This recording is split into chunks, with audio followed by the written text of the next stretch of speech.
Sebanyak 204 siswa-siswi di Sekolah Menengah Kejuruan Kimia Fermentasi Kota Bandung telah mendapatkan bantuan rawan melanjutkan pendidikan tahun 2022. Program tersebut bersumber dari anggaran APBD Kota Bandung bagi masyarakat yang tidak mampu. Yang pertama saya juga mengucapkan terima kasih dulu kepada Wali Kota Bandung atau Pemkot Bandung, juga kepada wakil kita, anggota DPRD yang sudah menggolkan bantuan rawan melanjutkan pendidikan RMP yang diperuntukkan khusus warga Kota Bandung yang bersekolah di sekolah-sekolah di Kota Bandung juga. Nah, dengan adanya dana hibah RMP ini, kami sangat mengucapkan terima kasih dan sangat besar sekali manfaatnya.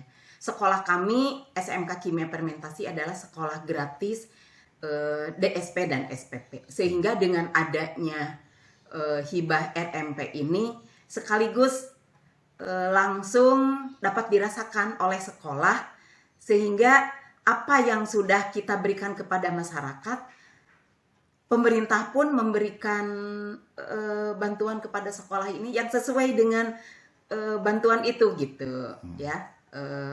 Walaupun mungkin dengan keterbatasan dana dari Pemkot juga memang tidak serta-merta apa yang kita usulkan itu 100% terkabul ya. Ya kita juga harus memahami gitu. Itu sekali manfaatnya. Sehingga dengan turunnya RMP ini, yang pertama kebutuhan di sekolah ini ya sedikitnya bisa dimanfaatkan dengan sebaik-baiknya atau tercover lah kebutuhan sekolah itu.